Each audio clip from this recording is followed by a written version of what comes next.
Esta é a Sala de Fauna e Flora. Este espaço tem como objetivo mostrar aos visitantes como se desenvolvem as relações entre os seres humanos e a natureza, bem como quão importante é o entendimento dessas relações para a garantia de um ambiente saudável, sustentável e que ajude na promoção da saúde das pessoas. Para começarmos a entender essas relações, precisamos fazer uma pequena reflexão quanto ao nosso papel como protagonista nas mudanças de nosso meio ambiente. Somos os únicos animais na natureza capazes de adaptar nosso meio, de forma que o mesmo nos favoreça. Essa característica peculiar foi responsável inclusive por nosso sucesso evolutivo, de modo que hoje, para algumas pessoas, é até estranho pensar que descendemos de primatas, macacos, ou mesmo que um dia nossos ancestrais moraram em cavernas. Ao longo da história, o homem se deparou com diversos desafios que testaram sua capacidade de abstração e adaptação. A necessidade nos estimulou a criar roupas para enfrentar o frio, armas para auxiliar na caça, casas para proteção e tecnologia para dominarmos o fogo. O domínio do fogo é considerado por muitos antropólogos a condição primordial que possibilitou a nós nos estabelecermos como espécie dominante em nosso planeta. Nenhum outro animal na Terra é capaz de produzir fogo intencionalmente. O domínio desse elemento ampliou muito a variedade de nossa dieta alimentar. O consumo de alimentos com alto teor energético, que antes não poderiam ser usados por serem muito duros ou até mesmo tóxicos, como é o caso da mandioca, modificaram os hábitos alimentares de nossos ancestrais. Agora, menos dependentes da caça e favorecidos pelo desenvolvimento da agricultura, deixam de lado o hábito nômade para se tornarem sedentários. Dando um salto na história para os dias atuais, é difícil para nós nos imaginarmos vivendo nos modos de nossos antepassados. Em nosso planeta, ainda existem alguns povos ancestrais que mudaram muito pouco seus hábitos ao longo da história.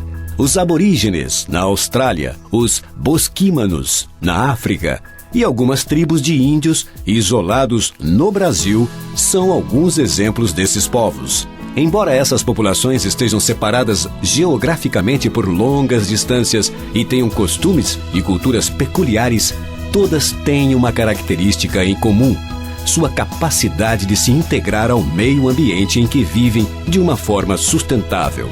Como visto na sala anterior, o consumo é a peça fundamental que caracteriza nosso sistema econômico-social contemporâneo. Desta forma, para sustentarmos uma sociedade que demanda cada vez mais de recursos, avançamos paulatinamente em direção às nossas reservas naturais, sem darmos a devida importância em fazê-lo de forma sustentável ou integrada à natureza. As pesquisas acerca dos benefícios e prejuízos do modelo de desenvolvimento adotado por nossa sociedade alimentam calorosas discussões por todo o mundo, e em nosso país isso não é diferente. O Brasil é reconhecido pela comunidade internacional como um dos países com maior diversidade ecológica do planeta, e essa condição nos coloca no centro de diversos debates. O território nacional, pela classificação mais aceita, é dividido em 6 biomas diferentes. Entende-se por bioma uma grande área contínua, que contém fauna, flora e aspectos geológicos e geográficos em comum, e que por isso confere-lhe uma diversidade biológica singular. Em ordem decrescente de extensão, temos os biomas Amazônia, Cerrado, Mata Atlântica, Caatinga, Pampa e Pantanal. O estado de São Paulo é ocupado em 68% de seu território pelo bioma da Mata Atlântica, sendo que os 32% restantes são preenchidos pelo bioma Cerrado. Essa característica confere a certas regiões a peculiaridade de possuírem atributos dos 2 biomas, e a esses locais damos o nome de ecotenos, ou zonas de transição. O bioma Mata Atlântica é classificado por alguns pesquisadores como floresta ombrófila, que é subdividida em densa, aberta ou mista. A palavra ombrófila, usada pela primeira vez pelos pesquisadores Ellenberg e Miller-Dambois, tem origem na língua grega e significa amigo da chuva. Essa denominação explica muito bem esse tipo de formação florestal, que tem como característica principal a boa distribuição das chuvas ao longo do ano. Em nossa região é comum a ocorrência de florestas ombrófilas densas e mistas. As florestas ombrófilas densas possuem árvores de porte alto e médio que podem variar de 30 a 50 metros de altura, com folhas largas e sempre verdes. Contam ainda com uma densa vegetação arbustiva composta por palmeiras, como o palmito jussara e o gerivá, e samambaias de diversas espécies, como por exemplo o xaxim. Os cipós, trepadeiras, bromélias, orquídeas e cactos também são muito abundantes nesse tipo de floresta. Já as florestas ombrófilas mistas, além das características comuns, as ombrófilas densas se caracterizam principalmente pela presença da araucária, ou pinheiro do Paraná, que no estado de São Paulo ocorrem naturalmente em altitudes superiores de 750 metros, geralmente nas serras do Mar e da Mantiqueira. Nosso município está localizado entre essas duas importantes serras, a do Mar e a da Mantiqueira, num local conhecido como Vale do Paraíba, que recebeu esse nome devido ao importante rio que corta nossa região, o Rio Paraíba do Sul. A origem de nossa cidade está intimamente ligada com a história de uma importante rota comercial na época do Brasil Colônia, conhecida atualmente como Estrada Real. Com o passar dos anos, a pequena vila que se formou ao longo das margens do Rio Paraíba e que servia de pouso para os tropeiros vindos de Minas Gerais se desenvolveu e culminou na cidade que conhecemos hoje como Guaratinguetá. Após o final do ciclo do ouro e da cana-de-açúcar, a intensa exploração cafeeira, que iniciou no século XIX e durou até o princípio dos anos de 1920, favoreceu um crescimento populacional em nossa região. Tais fatores colaboraram muito para acelerar os processos de degradação da vegetação nativa e impactaram principalmente as matas ciliares que permeavam o Rio Paraíba e seus afluentes. A retirada da vegetação é o fator primordial no início dos processos de degradação do solo. Sem a proteção da vegetação, o mesmo fica exposto ao impacto direto das gotas de chuva, o que acelera os processos de erosão e assoreamento de rios e lagos. Além disso, a constante lavagem do solo promove um fenômeno denominado lixiviação, que leva os nutrientes da superfície do solo para as profundezas. Com o passar do tempo, esse processo colabora para um aumento da acidez do solo, empobrecendo-o e dificultando que a regeneração natural ocorra.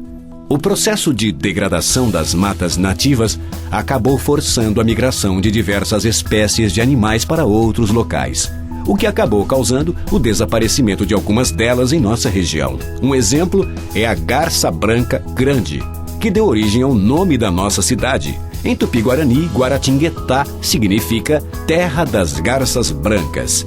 E embora ainda seja possível observarmos garças às margens do Rio Paraíba, essas são da espécie Egreta tula, a garça branca pequena, bem menores do que as outras que deram origem ao nome da cidade. Nosso meio ambiente levou milhares de anos para alcançar um equilíbrio que permite a coexistência de diversas espécies de forma sustentável. A situação atual das brancas que habitam as margens do Rio Paraíba serve de exemplo prático para demonstrar como se comporta um ambiente em desequilíbrio. Há alguns anos atrás, as garças que procuravam abrigo nas árvores às margens do Rio Paraíba faziam isso paralelo à Avenida Presidente Vargas, antes da Ponte Ademar de Barros. Esses animais têm o hábito de dormirem agrupados, e os locais onde eles se abrigam e se reproduzem são chamados de ninhais. As árvores onde essas aves se abrigavam não eram nativas de seu habitat. Portanto, não puderam suportar o impacto de centenas de indivíduos que acabaram matando as árvores devido à desfolha promovida pela intensa movimentação e pela deposição excessiva de excrementos no solo. Com a morte das árvores, as aves migraram para outras mais adiante e, atualmente, embora estejam na mesma margem do rio, estão se abrigando nos eucaliptos, depois da ponte Ademar de Barros. Isso não seria um problema caso as árvores que permeiam as margens do rio Paraíba fossem nativas de nossa região e adaptadas às garças. Assim como os pinheiros que serviam de pouso para elas anteriormente, os eucaliptos, onde se abrigam, também são exóticos em nosso ambiente e, embora suportem melhor esses animais, também não são adaptados para essa função.